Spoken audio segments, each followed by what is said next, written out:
Hello, August AMT. My name is Dalton, coming to you from Martinsburg, West Virginia. Today is day 27, titled Giving 100%. And we have 11 days left until we arrive in Zambia for phase 1. Have you ever been in a conversation with someone where they were maybe only giving 50%, or they maybe were on their phone, or you're talking to them and you're telling them a really good story, or maybe you're even pouring out your heart and sharing something that God has done, and they're just like, mm-hmm, mm-hmm, and just really distracted and are not paying attention to you? Or maybe you've even been in a relationship with someone and they have been really also distracted.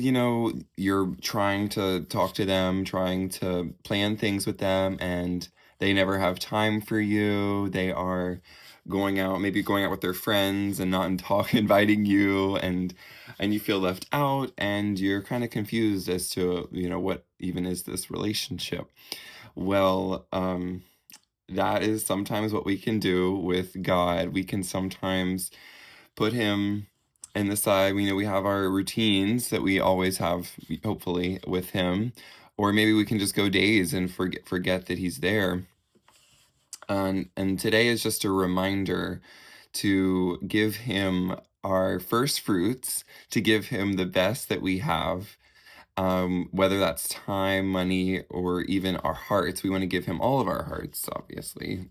And so that looks like a little bit different for everyone, as we are all in different places on the path.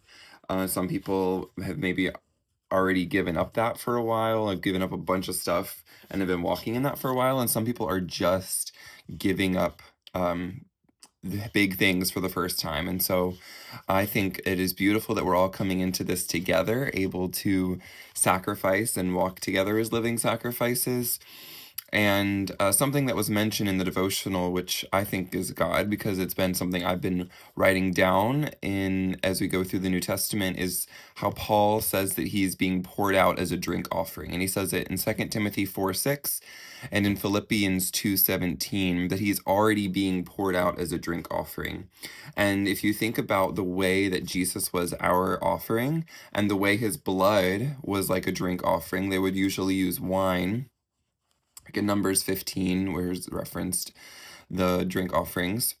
And so seeing us as our lives being poured out as a drink offering, the blood, and giving God all of that, giving him everything that we have on our sacrifices and our hearts and our minds, and just being more and more ready to give our lives for the gospel. And I don't know about you, but I've had dreams and visions about being martyred and what that would look like, and just being ready for when that time comes. May we be like Stephen, just locking eyes with the man with the eyes of fire, and forgiving those who are putting us on the cross, or putting us, stoning us, whatever that looks like. And I also wrote that Jesus gave his 100% so that we can give our 100%. We just have to follow him, and he will lead us, taking up our crosses and looking at those eyes of fire, knowing that he is coming to bring justice and that he's already defeated death.